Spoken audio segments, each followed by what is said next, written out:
یہودیوں کے دو گروہ ہیں، جن میں سے ایک تو سرے سے ہی ان پڑھ ہے، جو بالکل بھی نہیں جانتے کہ تورات میں کیا لکھا ہوا ہے، اور دوسرا گروہ ان کا یہودی علماء کا ہے۔ یہ یہودی علماء کچھ بھی کہہ دے، وہ ان پڑھ لوگوں کے لیے تورات کی لکھی ہوئی تحریر ہے، جس پر وہ آنکھیں بند کر کے یقین کر لیتے ہیں، چاہے وہ غلط ہی کیوں نہ ہو۔ جیسے بحشت میں یہودیوں کے سوا کوئی نہ جائے گا، اور ہمارے باپ دادا ہم کو ضرور بخشوا لیں گے۔ اگرچہ یہ تصور آج کے ہم مسلمانوں میں موجود ہے، جو ہم سمجھتے ہیں کہ فلاں بابا یا پیر یا بزرگ جس سے ہماری نسبت ہے تو وہ ہمیں ضرور بخشوا لیں گے، جبکہ نہ تو یہودیوں کے پاس ایسی کوئی دلیل تورات میں موجود تھی، اور نہ ہی قرآن و سنت کی روشنی میں ہم مسلمانوں کے لیے ایسی کوئی دلیل موجود ہے۔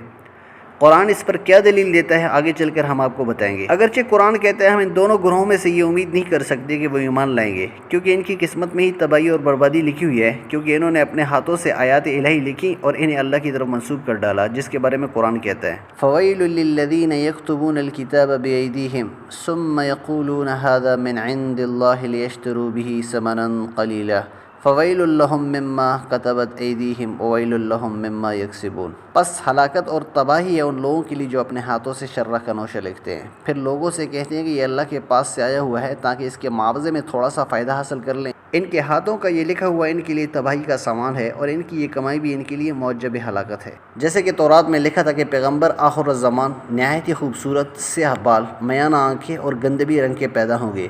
پر اس پر یہودیوں نے اسے پھیر کر یوں لکھا کہ لمبا قد، نیلی آنکھیں، سیدھے بال، تاکہ عوام آپ کی تصدیق نہ کر بیٹھے۔ یہاں پر حدیث کی روح سے ویل سے مراد جہنم کی وہ وادی ہے جس میں کفار کو جب ڈالا جائے گا تو 40 سال لگ جائیں گے اس کی تہ تک پہنچنے میں۔ وَقَالُوا لَن تَمَسَّنَا النَّارُ إِلَّا أَيَّامًا مَّعْدُودَةً، اور کہتے ہیں ہم کو ہرگز آگ نہ لگے گی مگر چند روز گنے چنے۔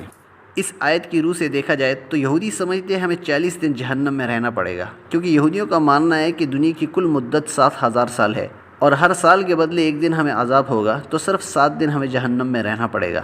پر دوسرا گروہ کہتا ہے کہ نہیں، ہمیں 40 دن رہنا پڑے گا، کیونکہ ہمارے بڑوں نے 40 دن بچھڑی کی پوجا کی تھی، جس پر قرآن کہتا ہے قُلْ أَتَخَذْتُمْ عِندَ اللَّهِ عَهْدًا فَلَن يُخْلِفَ اللَّهُ عَهْدَهُ أَمْ تَقُولُونَ عَلَى اللَّهِ مَا لَا تَعْلَمُونَ۔ ان سے پوچھو کیا تم نے اللہ سے کوئی عہد لیا ہے جس کی خلاف ورزی وہ نہیں کر سکتا، یا بات یہ ہے کہ تم اللہ کے ذمہ ڈال کر ایسی باتیں کہہ دیتے ہو جن کے متعلق تمہیں علم نہیں ہے کہ اس نے ان کا ذمہ لیا ہے، کیونکہ یہ حقیقت ہے کہ ان کے پاس اللہ کا کسی قسم کا کوئی عہد موجود نہیں ہے۔ بس اگر ہوتا تو ان سے پوچھا جائے کہ تورات میں کہاں ہے وہ عہد جو اللہ نے تم سے کر رکھا ہے، جبکہ اللہ نے ان کے ساتھ تورات میں ایسا کوئی بھی عہد نہیں کر رکھا۔ بلا شبہ یہ اللہ پہ جھوٹ باندھتے ہیں۔ اللہ تعالیٰ مجھے اور آپ کو قرآن پر عمل پیرا ہونے کی توفیق عطا فرمائے۔ وما علینا الا البلاغ۔